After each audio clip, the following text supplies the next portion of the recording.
All right, welcome back to episode 192 of the Life in Stride podcast. This is a highly anticipated episode for me. I was really excited to do it. So, this is the Chicago Elite Field recap. I was on the ground watching the race, so I had some good insight, but then I thought it would be awesome to get Jacob Thomson on this episode. He paced the top American woman, Natosha Rogers, from start to finish. So, he had some awesome insight from inside the race, inside the pro hotel, inside the pro dining room. And he obviously has a ton of friends in the pro field. So he had some awesome insight that I wouldn't have had on this episode. So awesome episode. Really cool to hear from Jacob behind the scenes stuff this episode. And then at the end, we talked about he's training for CIM Marathon, which is the U.S. Marathon Champs in December. So he's going for the win there. So talked about his training a little bit at the end. But really awesome episode. Had a ton of fun having this conversation. Hope you enjoy it. Please, if you haven't yet, drop a review, drop a comment, share it with a friend, whatever you got to do. And love you, mean it. We'll catch you on the next one. When we're running through Norton Commons or the Pewee Valley area in Louisville, Kentucky, it's pretty easy to spot Mason Construction Home. The attention to detail, the quality, the stunning design, you can't miss it. It stands out. We aren't just saying that either. Our own co-host Scotty trusted Mason Construction to build his forever home, and he and his family couldn't be happier. Don't tell Scotty this, but we're at his house a lot because we love the home. He's all right too, though. If you live in the Louisville or Southern Indiana area and are thinking about building your forever home or doing a remodel, there is nobody else to trust with this project than Mason Construction. The link to their website is in our show notes. Click on the request information option and start the conversation about what your forever home could look like. Yeah, I can hear you great. All right, episode 192, Life in Stride podcast. We're doing the Chicago Pro recap, highly anticipated. I hope you guys are enjoying these pro marathoning and track focused episodes, and thought who better to have on this episode to help me out than Jacob Thomson himself. He helped pace the women's American field, the top American woman. He ran with her literally the entire race, so I thought he'd be a great person to drop some insight on that. And he was in the pro hotel, in the pro pacing meetings, all of that. So I thought this would be a great episode to have Jacob on, give some insight. And then Jacob's got to run at 8 a.m. run time. So if we have time, we'll talk about his training a bit. So hopefully we do. I think we will. So we'll dive in. Jacob, what's up, man? How's it going? It's going well. How's your travel back from Chicago? Do you have pretty easy travel? Dude, yeah. So I was being tempted into going to an after party after the race. Our buddy Eric Floberg was hosting a party after the race, and some, like, I don't know if you're familiar with like Ben is Running's YouTube channel, but pretty high level running influencer guy. He was going to be there. Some others that we knew, kind of running influencer type people, and I was tempted to go and sleep on his couch. I was definitely not going to pay for another night at the Marriott. That's like $650 a night, absolutely absurd. But and Scotty was like, "You can ride back with me in the morning," and I found like a $55 rental car from O'Hare, so I just went to O'Hare, picked up a car, and drove back to Louisville solo, and dropped it off at Louisville International. So Nice. that's what I did. Got back around 8 p.m., so not too bad. I did a similar move because I knew there would be probably too much fun to be had, and I'm still in the middle of my marathon training, so I got out of there after the race as well. But yeah, a lot of people had trouble getting back. Like a bunch of the guys that I flew from Flagstaff with, they on their way back, they were in air from O'Hare to Phoenix, and I guess there was a big storm rolled through Phoenix, and then they had to reroute to Vegas, and then they sat on the runway in Vegas for like 4 hours, and Oh my god. they ended up traveling like all day. So it was supposed to be like a 6 hour travel trip total, and it turned into like an 18-hour thing for them. Oh, so we were in Rory's room for a little bit on Saturday, and I think you said that you flew out of Flagstaff. Was that right or no? Or did he fly to Phoenix? Okay. Yeah, So Flagstaff. so you can fly out of Flagstaff and get like reasonably around, like pretty easy. Well, there's like 6 flights a day, and it only goes to Phoenix and Dallas. But luckily, you can get pretty much anywhere from Phoenix to Dallas. So Yeah. only Flagstaff to Phoenix, Phoenix to Chicago. Nice, dude. I'm gonna keep that in mind in case I come for a training camp before Boston. So we'll see. Yeah, Uh, it's definitely worth it because if not, it's like 2+ hour drive up from Phoenix, and then you got deal with the rental car and all that kind of stuff. So yeah, it is a little bit more expensive, but I think it's worth it. I'm doing this full time now, and I've been like some people were talking me into doing a Kenya training camp with them before Boston, but I was like, man, I could easily just go to Flagstaff and just like, You could. hop in your easy runs and stuff. Obviously not your workouts, but There will be I've a had ton of people. people here. Yeah, there'll be a ton of people here getting ready for Boston, so you should definitely Yeah, check that out. yeah, I will probably look into that. But all right, we'll start on the women's race. Just really quickly, we know a lot more about the American women's field, obviously, and Jacob paced Natosha Rogers all the way to the finish. But really, in the women's field, the top three women were really the only ones going for the win through halfway, really. Howie Faso won 2:14.56. Magertu Lemu, Ethiopian, they're both Ethiopian, 2:17.18. And then Magdalena Shari of Tanzania, 2:18.03. I believe, so I was on mile 8 on the course and they were all together still. But then by halfway, the two Ethiopians that got first and second had kind of slightly dropped Magdalena, from my understanding. And then Howie Fesa, the woman that ended up winning the race, she pretty much even split the race. So she paced it very well. That, like, honestly, in Chicago, it was pretty rare for anyone to even or negative split the race. Most people went backwards the back half on the day for whatever reason. But so she was just, held on to the pace the best and came out on top. I think she PR'd by like 2 minutes too. So I think she was pretty happy with the win. Did you see the top people in the hotel or in the dining hall at all Yeah, while so you were I there? mean, we saw everybody, and Yeah. at the meals and the tech meeting and all that kind of stuff. And like you said about people going backwards, I think Chicago is such a fast race, and like the agents and the handlers get in there and they set the pace setters up, and it's often set up to be so fast that you have to have that, like, I mean, you saw what happened like to John Career on the men's side. Like, it has to be perfect to negative split or even split, and the vast majority of people, even at the professional level, aren't going to do that if they get out way too overzealous. Yeah. And yeah, I think that's why you see so many blowups on the back half. It's not because the second half of the course is slow by any means. It's just people kind of go out very guns blazing, time trial esque at Chicago. When you compare Chicago to a New York or Boston or something like that, it's more of like a championship style race where Yeah. Chicago people are like, all right, we got three pacers, let's hit it, let's go, and then it ultimately leads to a lot of people blowing up or fading. Even Natosha, like our group, I think we ran a 2 minute positive split, and she was 6 overall. Which usually, if you're going backwards by 2 minutes in a marathon, that's like, you're not going to finish in the top 6 or be top American or something. I think in this women's field, I read that Ruth Chepngetich, who won last year, set the world record. She got busted for doping, obviously. I heard that, this field didn't have like any like huge female names in the pack in terms of like international field. I heard that they had allocated a lot of money to her appearance fee coming back, but then she got popped. Yeah, And then so they were left kind of scrambling to put a decent field together without the extra cash. So, yeah, no, yeah, so that's small field. definitely true, and pretty much what happened, because they, after she got popped, they tried to get my teammate Sharon Luchetti, who's won Boston and New York, but she'd already signed a contract with New York Yeah. at the time. So yeah, I think yeah, they just didn't have the time. Once they had the money free, it's kind of like when Kipchoge went, I forget which race it was that Kipchoge went to in his prime, and like the men's field was like nothing behind Kipchoge. And they're like, yeah, we spent, because all these people are getting appearance fees and travel and all these things. And like, we spent so much money to get to Kipchoge that like we couldn't afford to put together a good field behind him. So it's like, a lot of times they'll go for the real heavy hitters, but if something like that happens, yeah, you kind of get left a little bit empty handed. So is it different every race or same, like in terms of your appearance fee? Do you have to finish the race to get your appearance fee, or is it just depending on your agreement, or how does that work? I think it very much depends on the agreement. So you sign like a contract with the race, and a lot of them will say, if you don't start, you get $0. If you start but drop out, you get X amount of, like, X percentage of whatever the total is. And a lot of them will be like, you have to hit halfway and at least this time, or like, be in the race. Like, you couldn't just, it's basically to make sure you don't just show up and jog through it or whatever. Or someone will put a finish time, like, you have to be under, if you're a 220 woman, you have to be under 225 to get your appearance fee or something like that. Yeah, I think so one of the people in my like preview for this race was Ejgeyu Taye, the Ethiopian. She was really good on the track.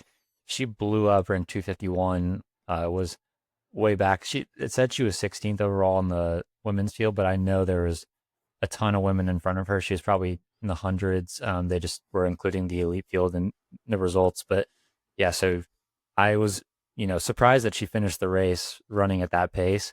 But I figured it had something to do with probably her appearance fee. Just something in the contract was like, yeah, you should probably need to finish the race. So, and there's another woman, pro U.S. woman that finished in 3:26. So I don't know what her appearance fee was or if that was part of the deal, but Yeah, I think a lot of times, especially like Emily Ventures was debuting, so like there probably wouldn't have been a ton of stipulations on time or anything like that. So maybe it was like you just had to finish to get your check. And honestly, like I was in a similar position last year where my race went really south around 15 miles, and I had to stop and walk for a while. And you passed me, I was like in the masses basically by the end of it. I think I ran 2:49, so I would have been right there with these yeah. ladies. But like I also had like a mental thing where I was just like, all right, like this obviously is not my day, but even if I have to, walk and crawl my way to the finish line, like I'm going to do it. And there is like a bit of a pride factor to it. And I'm sure, these ladies, even though they're probably having a really tough day there in the back of the 250 and the 3:26, they were probably just had like, a little bit of pride of, hey, I'm going to finish this no matter how ugly it is too. Yeah, we were talking about on our Scotty's like post race pod. You don't want to be that person in a world major where like the crowd is so focused on you and they're like, yelling specifically at you, like, come on, you can make it. Like you're clearly struggling. Like you do not want to be that person. There's several people like 25 and a half, like hammy cramps, calf cramps, and like the crowd is like focusing on them, like, come on, you can do it. So Yeah. I imagine like these two women were having moments like that. And I've been like that in Boston for sure. I've been crawling the last few miles and yeah, it's just like everyone's like, come on, you can do it. And it's like now like I don't want to be like that guy in this race, but it happens to all of us. So It it is what it happens. is. The marathon is a beast. All right, let's talk about the women's field. So there's two main women really vying for, and this was even pre-race too, and it's kind of how the race played out. I felt like Dakota Popane and Natosha Rogers were like the main two we were looking at to probably claim the top American women's spot. They were both had 224 PRs, I believe. Natasha might have been 223 high. Yeah, I think she was Uh, 223 high. yeah, okay, so she PR by a little bit. Dakota, I think pre-race, he said she was going for like 220 or sub 220 even, and she went out pretty high. I think it was like 70 mid maybe, and then Natasha was like right behind her, and you were pacing Natasha's group. What'd you guys go through halfing? We came through right at we were like 70-42, and then Okay. we could see Dakota. She was a little bit up the road. She was probably like I actually can probably click on it and tell us here, but she was 70-26, which Okay, that's right. and they had us at 70-44. So yeah, we were about 20 seconds back at halfway, and we ended up catching her at I think right at mile 16, and then she ran with us for a couple miles, and then yeah, ultimately we put a little bit of time on her, but she brought her teammate Tyler Germain to pace her. So there's two people out there with like individual pacers that were slated to go through around like 70 flat, and that was Callie Hogger Thackeray, Yeah. the British girl. And so we could see them the whole time, and I think that so we were a little quick and they were a little slow, and we ended up like 20 seconds back at halfway, and then caught both of those groups. Yeah, I think I'm sure Natasha Rogers was over the moon to have you pace her the entire way. I'm sure that was like, incredibly helpful. How does like did she end up running like side by side with you a lot, or was she just like behind you? So we Side- slowed down. Yeah, we slowed down a little bit starting around like mile 19, 20. But we were kind of clicking off that like low 520s all the way until there. And there was a group of three. So it was also, there was the girl that ended up finishing eighth, Borelli, and Really? Okay. Melody Julian from France, another Puma girl who Okay. finished 10th. They were both in our group as well for a long way, probably 16 or 17 miles. And then the group started to kind of splinter.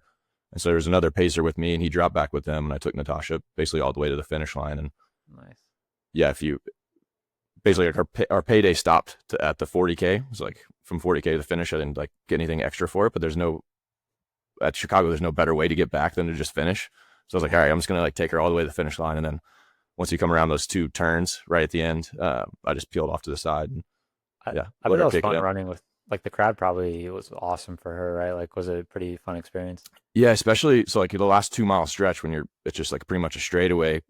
She was top American position, and basically the camera car is like right there in her face, and like I'm just like right next to the camera car, and so there's just a big camera in her face the whole time. But yeah, she was getting a lot of cheers. I think once people realized that she was the top U.S. woman with 2 miles to go. Centro actually ended up running almost the entire race with us as well, which was fun because like the crowds were just going crazy for Centro, and he at one point he even like apologized to the ladies because he was like, "Oh, I'm sorry," like, but people are just losing their minds, like, "Go Centro!" I'm like, "Oh, we have like 3 top 10 women in our group too. Like people could cheer for them."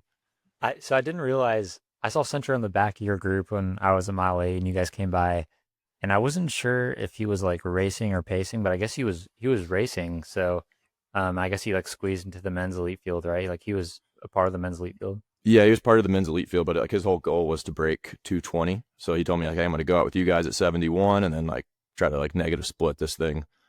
And so he came up next to us at halfway, and I was like, "All right, man, good luck. Hopefully I don't see you again." And he got like, I don't know, 15 meters ahead of us over the next like 2 miles, and then he just kind of stayed there. And then Yeah. after literally 2 miles, he came and tucked back in the group. He's like, "Man, this sucks." And I'm like, "Yeah, marathon stuff." I'm honestly surprised like he's out there doing marathons. Like I thought he'd pretty much be like done running or just do some light running. But like the fact, honestly, I respect that he's like still out there doing it. Like because Oh, he's someone, doing real training too. Like yeah, he was doing 20+ mile long runs. He lives in Chicago too, so I think that was a big, does he? big Oh, part of it. Yeah, he works at an investment firm in Chicago. really? Oh, okay. I'd seen him training some in Utah with like the BYU group, but I don't know if he was living there at the time or what the deal was. But Yeah, I think uh, he had a house in Park City, which I think is why he was out there. But then, yeah, once he retired from running, I think probably about a year and a half ago, he moved to Chicago, and that's where his wife is, and they have a kid and stuff too. yeah, I respect it. I mean, going from Olympic champ to running like 222 in the marathon, like, I mean, one side, which is like a great time, like that's my PR. I mean, it's a great time. Uh, but I mean, like, I respect it. Some Olympic champs might not want to compete anymore if they're not at, like the pinnacle of the sport, right? But just the fact that he's out there and doing his best, putting in training while he's working full time, yeah, love to see that. Yeah, he definitely still wants to be involved in running. He's got the deal with Track Smith, and he did a lot of the Grand Slam announcing, and it's been on some like Yeah. NBC broadcast and stuff. So, yeah, I think once you have that Olympic gold and you've kind of been at the pinnacle of the sport, like if you want to be in the sport, there's always going to be opportunity, for you to be involved. And Sintra is such like a Uh, personable and like funny guy that like, yeah, he's going to yeah. make a great commentator, whatever he decides to do in running. Yeah, same with like Eric Jenkins. He's like not Yeah. running anymore. It doesn't seem at all, but like, yeah, he's so funny. Like he's just a great commentator. So good to see them back involved in some way. All right. Do you got anything else on the women's race? I think that's all I was going to touch on. No, yeah, I think that is about covers it really. All right, let's go to the men's race. So the men's race was like highly touted. I mean, really, in my preview too, I said it was going to be Kiplimo versus John Career, the Ugandan versus the Kenyan. And I think the pace plan for them was going through half and like 101 flat, right? Was that the halfway split they were going for? Yeah, I believe so. And they ended up even quicker than that, right? Yeah, they won. So they won out like right on world record pace. I think it was like an hour flat and 16 a Yeah, hour second, something like 16. that. So, I mean, and I was hearing they were like dropping pacers like pretty early on too. Like their first 5K split was like 13:58. So they were on, I think that's 157 marathon pace. Like they were flying, and apparently on the broadcast they were saying that there was a tailwind. So There was quite a bit of tailwind. I feel like the first like 7 or 8 miles even. So that's why like, even our group, we were 20 seconds fast through halfway, but most of that was all in the first like 10K. And it's like, all right, we'll just like yeah, settle in here, but not slow down and overcorrect too much because we had a tailwind, so we know we'll be going back into it at some point. But yeah, yeah, they were absolutely ripping. I mean, that's a pace job I would not want to do, going out that fast for a marathon. yeah. It seems like they had a good little group. I mean, like kind of through halfway, there was like 4 or 5 guys with them, but really after halfway, Kiplimo and Career kind of pulled off. Slowly people started dropping off, 10 seconds, 20 seconds back. But then they get to, I believe, like around 30K, and Kiplimo makes a move, and John Career when he loses 10 seconds, start losing more time, and then he ends up DNFing at 20, right? So it's just like, honestly unexpected. Maybe like the pace was too hot, but I don't know like what John Career said really after the race or if he's said anything. He's actually doing like a meet and greet in Louisville. I don't know if you saw that at Swags this week, which was funny. Yeah, I was talking to Ron Mann at the breakfast before a set with Ron Mann and Oh, nice. John and John's agent before the morning of the race, and yeah, I was talking to Coach Mann, And yeah, he said they're going back and he was going to stay at his house, and then yeah, they're going to the swags thing and all kinds of stuff. So Yeah, dude, that's gonna. I wonder like what the mood's gonna be like after DNF. I wonder. I mean, I guess the base was just too high. I felt like and he used to post on Strava right before Boston, and now he doesn't, so he can't really see all of his work. But I have to imagine he was in good shape to like even go through that halfway split. Like I'm sure his build went well. I just wonder if that pace was like slightly too hot for him because I think he's PR's 202, but going out, you know, maybe yeah, they just pushed it a little too hard early on. yeah, and I wonder too if it's one of those things like once you realize you're not going to get the record, and then also, you got Kiplimo sitting right on you. Like it seemed like he tried to like keep pushing the Rager's edge and keep pushing the pace, and then yeah, just kind of imploded around that 20-mile mark. And if you're trying to run sub 202 and you start blowing up with 6 miles to go, like you don't want to fade back to run to like as awesome as a 204 or 205 is. Like if you're a 202 guy, you probably don't want to do that. So it's kind of like, yeah, let's pack it in, save what we can, and get ready for the next build. I would think that's probably what was going through his head. Yeah, gosh, I would love to see him double back at like Valencia or something after DNFing here, and very well could DNFing at 20. Like, I feel like there's a big difference between going through 20 and like the full marathon, like on your legs. So that'd be awesome if you double back at Valencia. They got a good field that's trying to go fast again. So that'd be cool. I honestly doubt it, but we'll see what happens. I was disappointed. I wanted to witness a world record, but so at the time that John gets dropped, Kiplimo was still on world record pace until I think 4 or 5 miles to go. He had some pretty good splits, but then the last couple miles, I think his last split was like in the 540s. So he was like, he was hurting at the end, but he still held on to a 2:23 second marathon. I thought he had a chance at the record because I think in London he got second place in his debut, and that was like a really hot day. So I thought in like better conditions and like a good pace job, he might be able to do it. But I think it's in the top 10 fastest all time still, 2:02:23, second fastest ever Chicago, I believe. So still a good win for him. What do you think of like? Do you think he's the guy that's going to break the world record eventually, or do you think it's going to be Saway? I hope they get in the same race, but do you think he's got the potential to do it? Are you a runner? Do you need running shoes, gear, apparel, more? If so, I got the scoop for you. Kencom's Running Store is the best place to buy any running supplies you need. Located in the St. Matthews area of Louisville, Kentucky, the friendly staff will take excellent care of you. If you are a newer runner and need help finding the right shoes, or you're looking to get plugged into the Louisville running community, this is where you need to start. If you don't live in Louisville, check out werunlou.com. We have a discount code and the link to the website in the show notes, and the shipping is free for purchases over $100. I promise you, Matt and team are the friendliest people you can meet. Don't hesitate. Get your running supplies at Kencom's Running Store and support an amazing local business. I do think he has the potential to do it. So Rory and I actually were kind of debating this on our podcast the other day about who, you had Kipchoge kind of had this title of like the world's best marathoner for 5+ years in a row, basically. And every time he lined up, it was just almost a given that he was going to win. He was going to challenge a record. He was going to, destroy everyone. Yeah. And now I feel like we're in this era. Kipchoge's gone. There's no one else who's really taken the throne. Like, you had Tola, and then you've had Career. Now you have Sebastian Saul, and now you have Kiplimo. It's like all these guys have a major win and major performances to their name, but nobody's kind of said like, all right, I'm here. I'm going to be here for the next, 3, 4, 5 years. And anytime I step to the line, like I'm the guy that everyone's basing the race around. So yeah, it gets tough. Like when you get to a bunch of 202, 201 guys, like who is, king of the castle. But I do think, Kiplimo is obviously in there. I mean, just because Career had, maybe an off day, I don't think that takes him out of the conversation. Like, he just won Boston and destroyed everyone the last 10K at Boston, had a great performance here at Chicago just a year ago.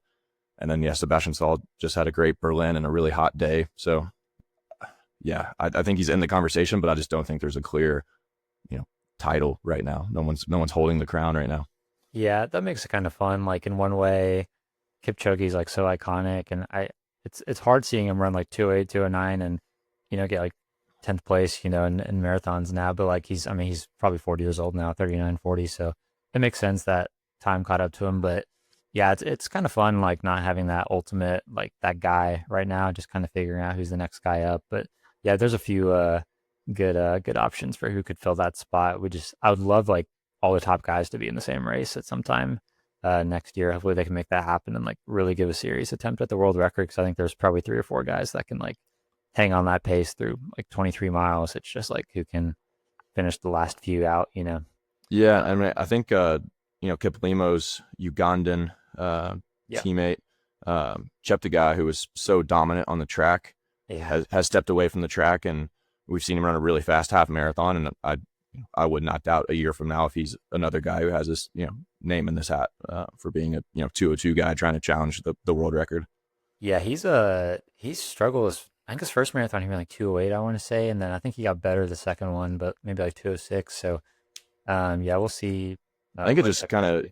yeah, like for those guys, like, if an American debuts in 208, it's like awesome. And they're like thinking about like how to go Yeah, forward. And it's like if a Ugandan or a Kenyan or an Ethiopian who has this like, crazy pedigree on the track debuts in 208, they're like, they're horrible at the marathon. But I think the marathon just like takes time to figure out. Like the fueling and all that stuff is just so different than even the half marathon. yeah.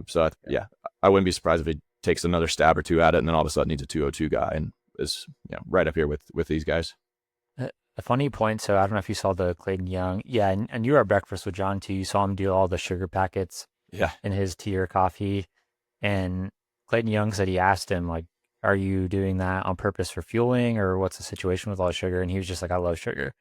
And I was saying on our last pod, like, I don't think these guys are as dialed in like scientifically with like things as we might think they are. I'm sure like they are to an extent, but like, there's I think the Americans like in terms of like diet and fueling before race stuff like that. I don't know. I just think like the Americans group of runners like think about these things a lot more maybe and like get down to the macros stuff like that before the race. But it doesn't really seem like John or I don't know if the other guys are like really like thinking about those things as much. They're just kind of they yeah, train like animals and they're super freaking talented and they just show up and they're ready to go. There's no like calculation going on in their head of like fueling and all that stuff like before the race as much as maybe the Americans do. yeah. I feel like they're like, oh, I can't have soda. Soda's bad, or can't have junk food. Junk food's bad. But it's like I'll have 15 packets of sugar in my tea and nothing but rice at every meal. So Yeah. yeah, I don't think it's as. I think you're kind of spot on there. I think people think it's very dialed in, and it's not like the Tour de France where those guys are super dialed in and have Yeah. the chefs and the physio, like, and everything's like, here's what you do like every step of the way. I do Yeah. think the Tour de France is very much like that. I think that's probably why they're so far ahead of the game when it comes to performance and science. Um, but yeah, I don't think that's really happening in Kenya and Uganda and Ethiopia. So I think it's a positive thing for Americans because like you can say, hey, maybe I am not as fast as these guys on paper, but like I can maybe try to work smarter instead of just working harder. Obviously, you got to do the hard work too, but Yeah. that's the way I kind of try to look at it. Yeah. I think like the American people probably like focus on the 1% things like a bit more just to try to like bridge the gap as much as they can. I mean, because you're right, like the Tour de France, they got dietitians like weighing out the grams of all the meals after the race, like telling them exactly what to eat, drink the whole 3 weeks, right? And really leading up to it too. And yeah, here it's just like, you go to the dining hall, you get your food and you can put 15 sugar packets in your coffee and no one's going to tell you not to. So yeah, it's kind of funny. Um, so Amos Cabrito got second to a 3:54. He's about a minute and a half back. Interesting name in third before we talk about Rory and Connor.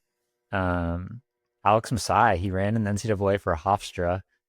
He was a good NCAA runner. I don't believe he was an NCAA champ or anything like that. Runs 2:04:37. He's a Hoka and AZ guy, which is like crazy for Hoka and AZ to get third place at a major. That's like the biggest race they've ever had, probably. So, and he's a Flagstaff guy, right? So, Yeah. were you surprised by that result?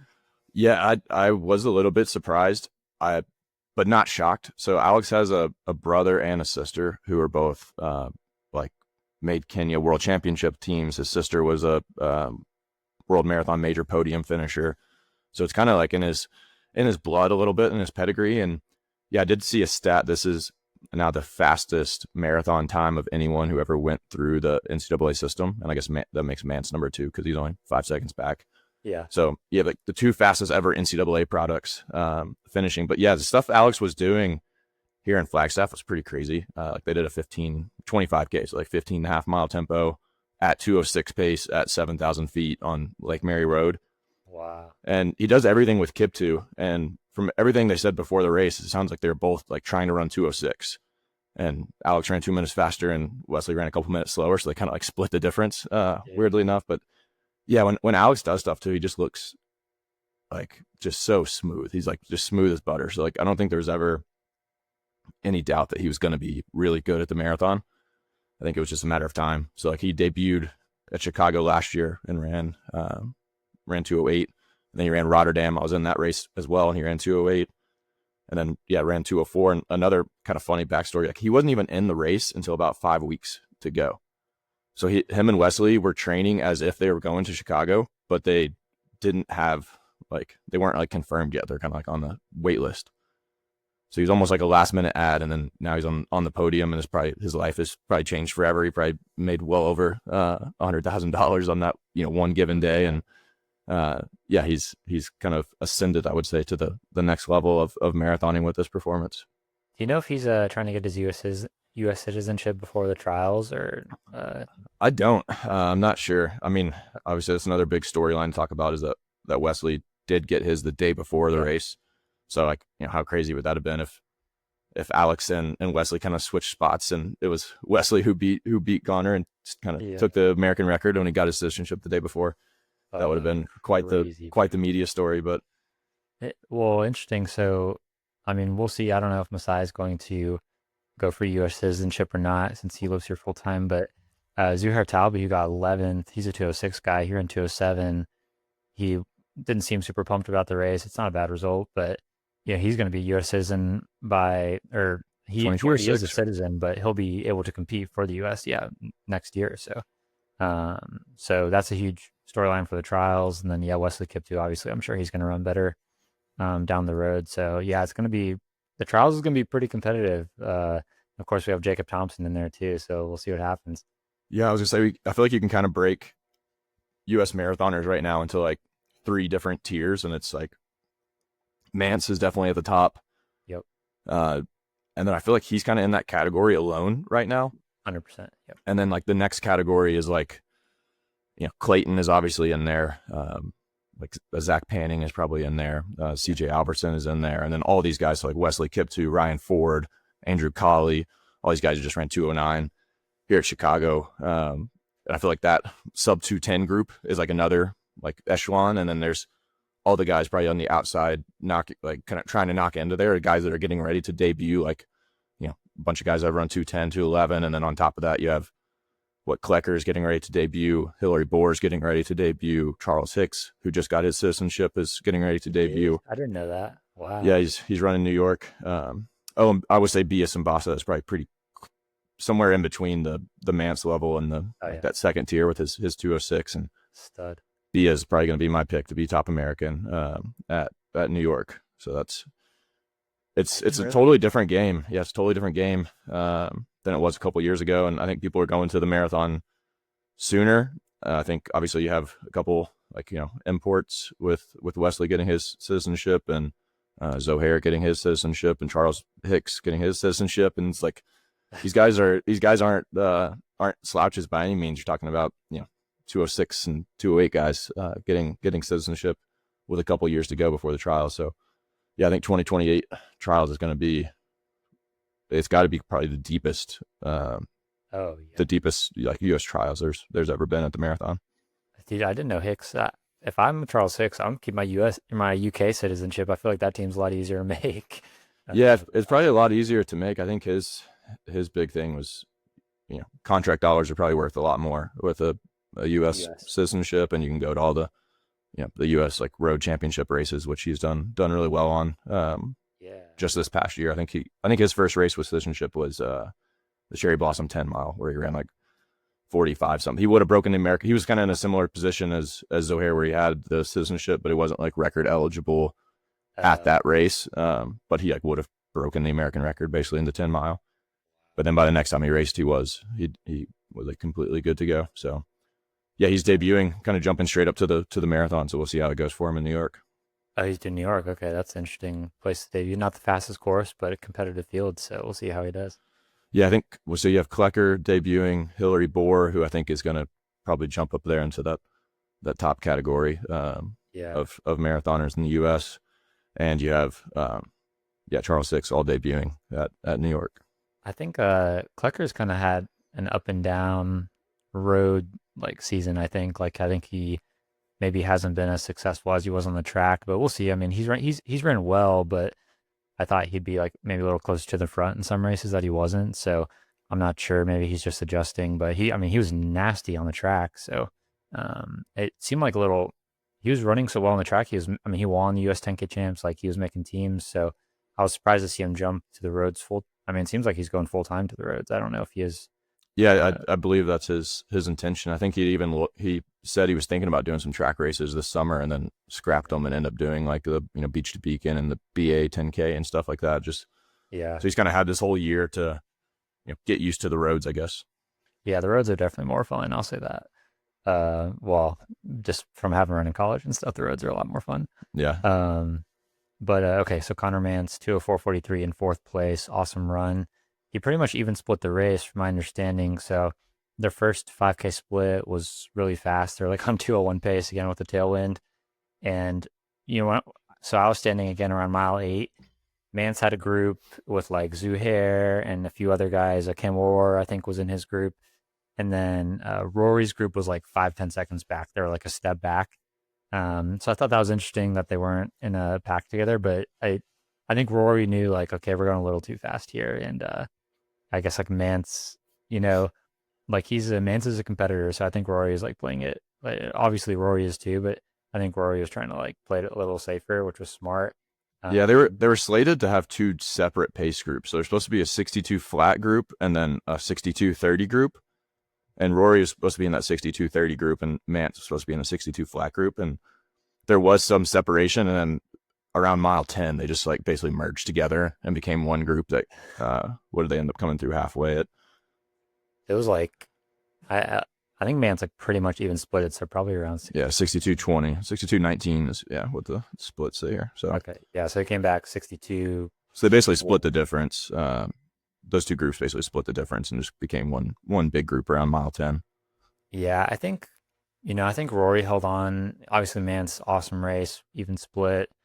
It would have been awesome to see him get top 3. It sounds like him and Masai were running together, and then Masai kind of had a better last K or mile or so, which, you know, Masai must have been in nasty shape because Connor, if you remember watching Boulder, his, like, the 10K, Yeah, like, he's got good closing speed still. So he must have been hurting, and Masai, really impressive for Masai to have that last finish to beat Connor. But yeah, Rory, 2:06:49.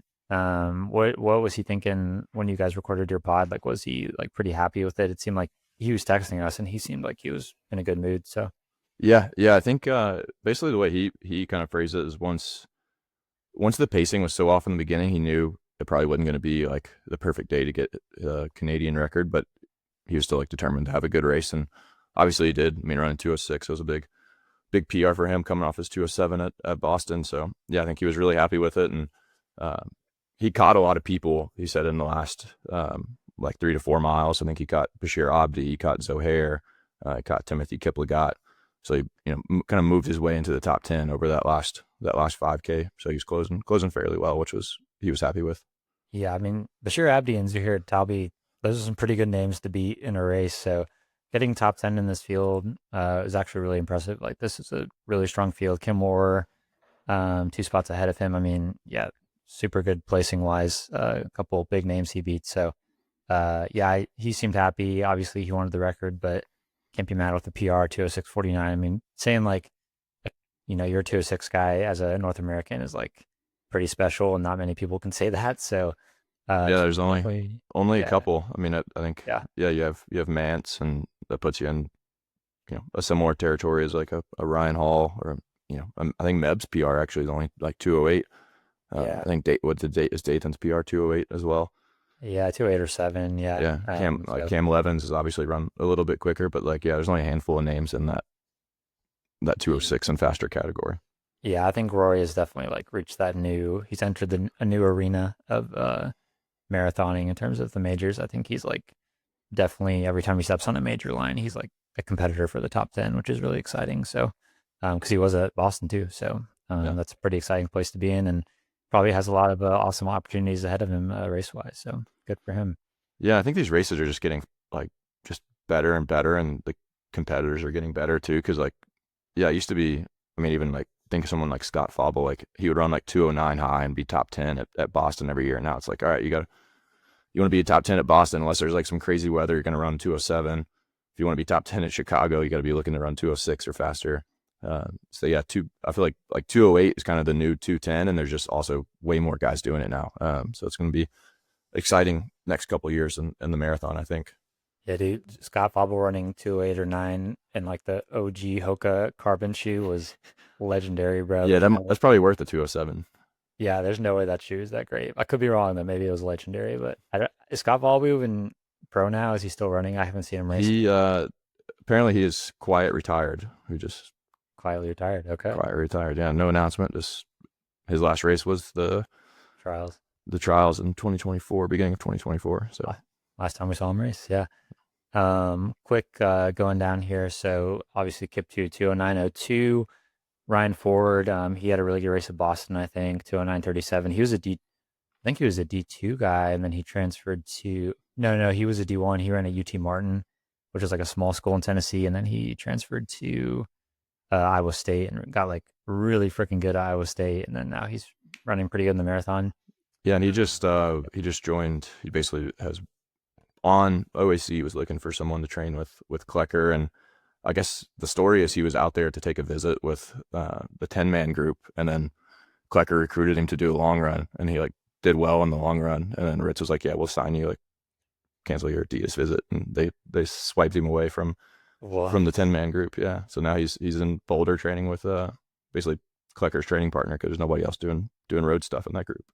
Yeah, I saw Klecker had a long run last weekend, and he was doing steady miles of Sharon or not Sharon, Helen O'Leary. Yeah, Dude, Helen's fit. If she ran that first 20 miles of that run with him, my goodness, she's a monster shape. So yeah, he kind of had a training partner in Helen, but yeah, that'll be great for him. That's hilarious story. I'm sure like financially that was probably a better like I don't know what the financial situation is, but I feel like the OAC group probably has like a better setup overall, maybe for a pro guy like him. So that's a really awesome setup.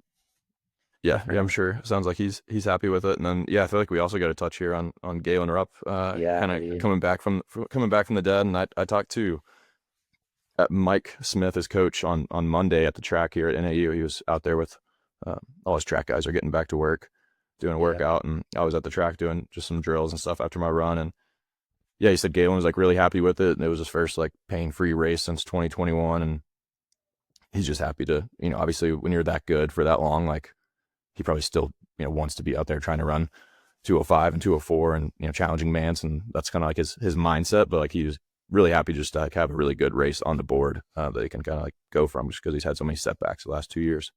Yeah. When Galen ran by, I like, I couldn't hold it in. I screamed, "Go Galen!" I was stoked to see him live in the flesh. I still remember the goosebumps I got watching him finish second at the 2012 10K behind Mo Farah, and him screaming Mo when he finished, absolutely electric. So seeing him live was really cool. Legend of American distance running, and yeah, I was happy to see him get on the board. So a lot of people were speculating this would be his last race, but it sounds like he's going to go through the trials in 28, which I love. And I guess he'll be in his early 40s, right? He'll be 41, 42 probably on race day for that. So 42. I think he's 39 right now. Yeah. wow, dude, 42. Well, I mean, Abdi Abdurrahman made the U.S. Olympic team in his 40s. Why can't Galen Rupp? So we'll see. That's really cool. One other name I want to touch on, well, maybe a couple. So CJ Albertson, 210. I think CJ is like probably really looking through for like a breakthrough race at this point. I feel like he's consistently like 208 to 211. I think he's run 208 maybe once, but I feel like every race he's like in that 209 to 211 slot. And, I feel like he's probably looking for his big breakthrough, like 207, 206 type race, and just hasn't been able to put it together yet. Do you think he races a little too much, or what do you think he needs to do? Yeah, apparently I'm gonna race him at CIM. So No uh, way. yeah, that's the word on the street. So that'll be 3 marathons in 4 months, going from Worlds to Chicago to CIM for him. And yeah, I feel like it's one of those things where you got to decide what you want. Like, would you trade 10 210s for, a 207, like for 1 207? And I feel like he's obviously super consistent and he's figured out. And like you can see all his training on Strava. Like he does his long runs are, basically him running like a 215 marathon, like in the park by himself. So like running these 210 efforts, like obviously it's hard for him, but like his body's so callous to it. I think he Yeah. bounces back and recovers from these kind of efforts a lot better than most runners. So I think that's why you can see him race, 4 or 5 marathons a year and run 210 almost every time. Yeah, I think we'll see if he changes like his plan. I mean, yeah, he's a big mileage guy, like you said. He does the really flashy long runs. He does the heat training stuff, red light stuff, all that stuff he posts online. So yeah, he's an interesting person to follow. But hopefully he can put together like that breakthrough race soon. And also, so right in front of him was I'm talking about Crowder. just like the BYU contingent, dude. BYU was like out in just full force at Chicago. Oh yeah. Couple ladies and in the women's field, and then obviously you have Nance, and then Clayton was like on the lead moto. Rory was there, but like he's not with them. So like, but Rory's talking to those guys, and Nico, who paced the 218 woman, was a BYU guy, and like he was hanging out with them. And then this guy Aiden Troutner, it was his debut in 210. And then you had Casey Klinger. It was his debut. He ran after going out in 64. He ran 216. And Yeah. then they had another guy, I forget his name, and he ended up dropping out. It was a Creed something. Yeah, Creed Thompson. Yeah. yeah, he's actually still on the BYU team. He just didn't have cross eligibility, so he's running track this year supposedly. So that was really interesting to see him run Chicago. I honestly love that he's Yeah. running a marathon in a fall instead of a cross country. Very cool. But yeah, he DNF'd. He was on decent pace still when he DNF'd, but I guess he was just feeling like he was going to blow up. So I don't Yeah, know. and then obviously you had Coach I Stone there, who coaches all of them out there. Kiera D'Amato was out there doing stuff for the broadcasting, and Jared Ward was out there. He paced Casey Klinger's group through 204. So that the the Provo contingent was massive in Chicago. Yeah, dude, they rolled deep in Provo. I wanted to ask too because Ed Eyestone like got a little, he was pretty blunt on the broadcast, and he said that anyone that's been busted for doping, like their coach and agent, should pay for it as well, and they should have a lifetime ban. I think he called it a death sentence for running. And Kiplimo, the guy that won the men's race, his agent is Federico Rosa, who is notoriously known for having several world marathon major champs, and they all get busted shortly after the race. So I am fingers crossed. I really hope Kiplimo is clean, but it is a bit worrisome that that's his agent, and honestly stunning that. I mean, dude, if you're at the top of the sport, why are you choosing Federico Rosa to be your agent? Like, just choose an agent that has a good reputation. Like, at the pre-race interviews, we were talking about this. Like, John Galt from Let's Run, he was like asking him about his agent. Like, what do you think about your agent? That's been, pop has had several athletes pop for doping, and they told him not to answer it. And it's just like, dude, like, why don't you just choose another agent? I don't understand like the thought process there. Yeah, I think at least most of the people I run with here in Flagstaff would totally support that. Like I feel like for the athlete there needs to be a stricter consequence, but I think the big problem is that you have these agents, and I understand why like the Kenyans seem to have like a really big doping problem, is because like the risk to reward is so massive. Like Oh if yeah. they get really good and they make $100,000, like that's completely life changing. Where like if I make an extra $50,000, that's awesome. But here in the U.S., it's not going to be like that's not Yeah. someone handing me $10 million or something. So it's not like Yeah. totally life changing. So I think that's why you see less of it on the U.S. side versus maybe on the East African side. But I feel like these agents do at some point. A lot of them. I mean, it seems like to them there's no risk, right? So like, why wouldn't they go get all these really good East African runners, show them how, or help them out with the doping, and then if they don't get caught, the agent makes a ton of money. If they do get caught, the agent washes his hands and he's like, yeah, well, I don't get a punishment. Like, sorry, you're banned. You can't earn any money for 4 years. Yeah. But like, I got 15 other guys who I'm gonna rinse and repeat, do the same thing with. And I think that's kind of the speculation with Rosa. And I think Yep. that's why a lot of people. It's not like I feel like maybe there even like a 3-strike rule would be more than fair.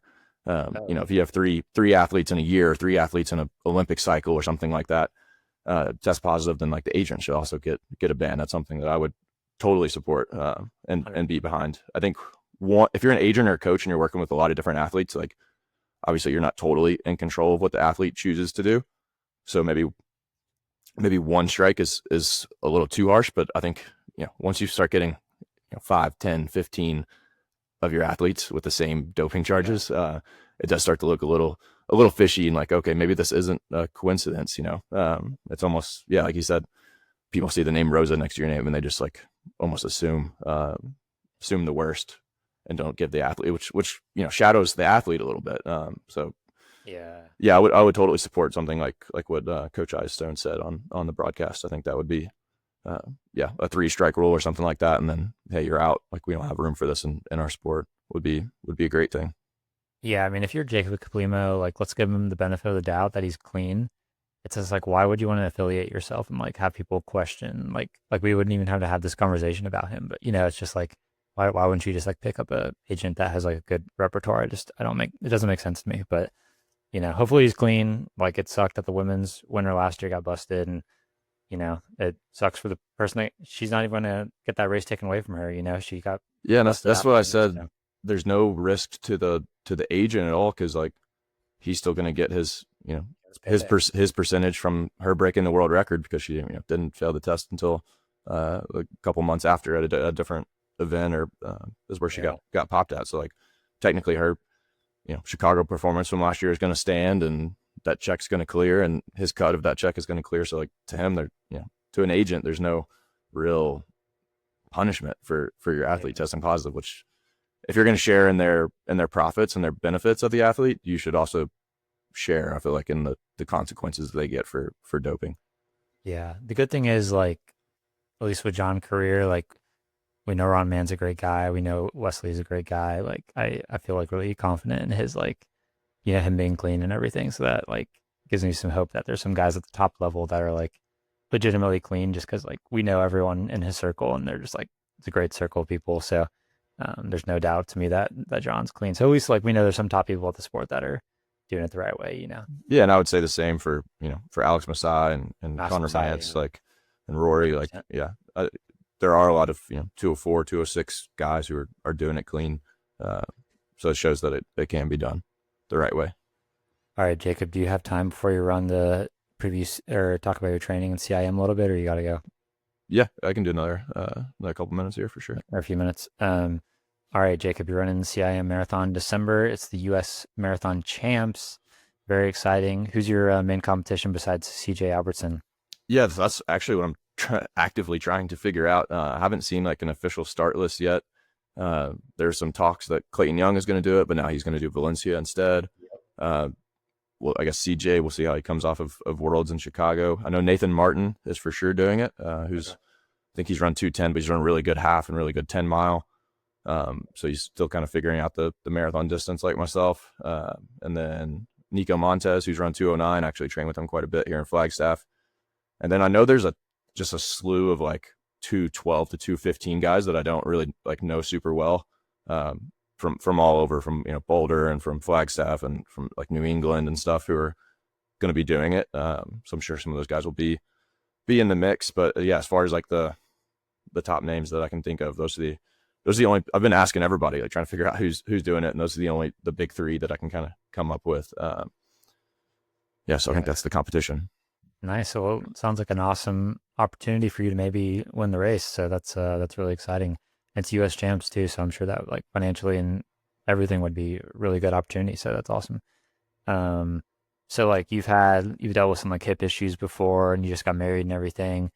So how are you feeling like training wise? Are you like body feeling healthy? You still like dealing with some up and down pain sometimes, or how are you feeling overall? Yeah, knock on wood, so far things have been great. I feel like I came off of I just had a big obviously marathon on Sunday that was ran like 5:26 pace. That's like kind of about 90% of what I want to race at. So like it worked out well because I basically got paid to do a long, steady long run. I probably would have done like 22 miles or something around a similar effort here in Flagstaff if I wasn't doing that. And yeah, the body came off of that and travel really well.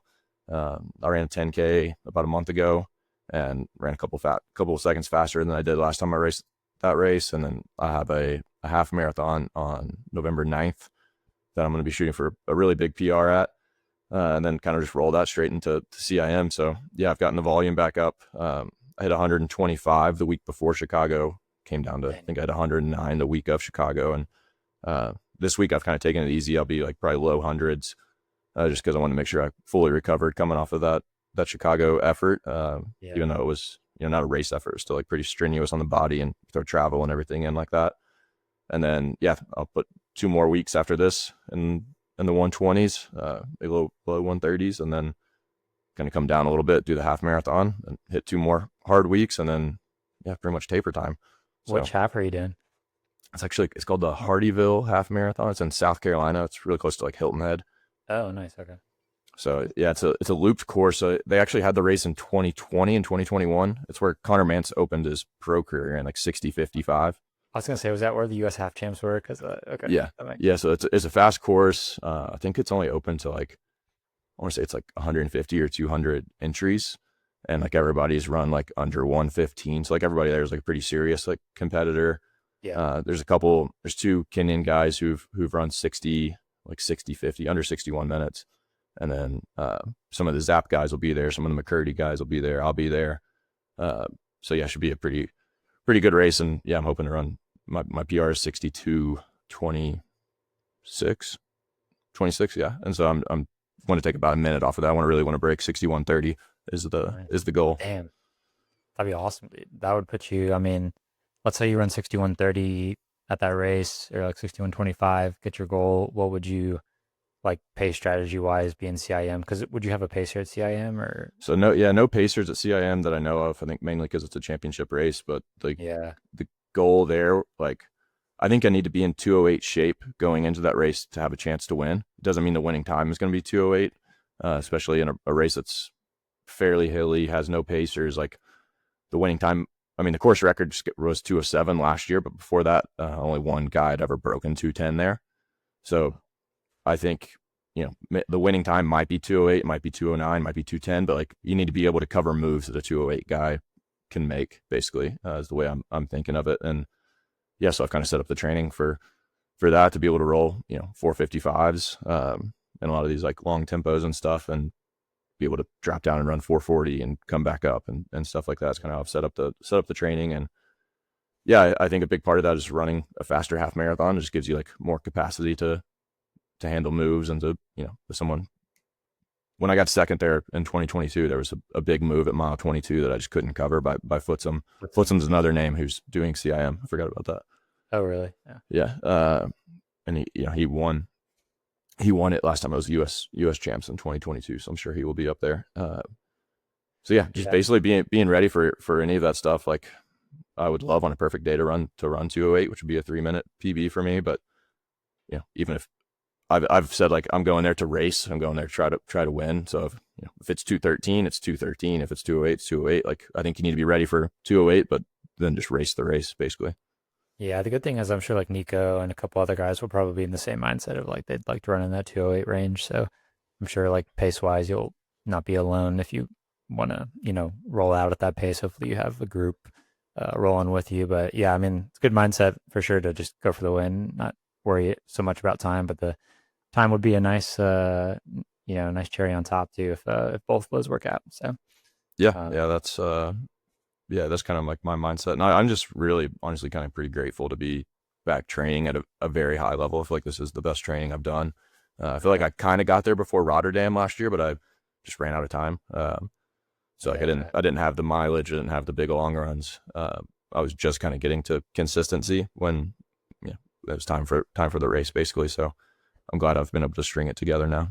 Yeah, and you got pretty far into Rotterdam on a pretty good pace. So hopefully, I think at 35, like the wheels kind of fell off like 34K, and I was still on 209 pace there. And like at 30K, I felt great, and then like all of a sudden, like 10 minutes later, I was like, oh, hopefully I make it to the finish line, which that's part of the marathon. So that's just that's where everybody starts to hurt. Yeah, 100%. All right, you got to run in 13 minutes, so I'll let you go, bro. Thanks for joining me on this episode. It was honestly really great. I'll probably listen back to it and enjoy it. as a fan of pro running. So it was awesome having you on, and a lot of good perspective that I wouldn't have had if we didn't have you on. So I appreciate it. I think this was awesome. I think people will enjoy your insight for sure. All right. Yeah. Thanks for having me. I am best of luck at CIM, the future USA champ, signing off, and Chris Striegel, the future champ of probably nothing. Peace.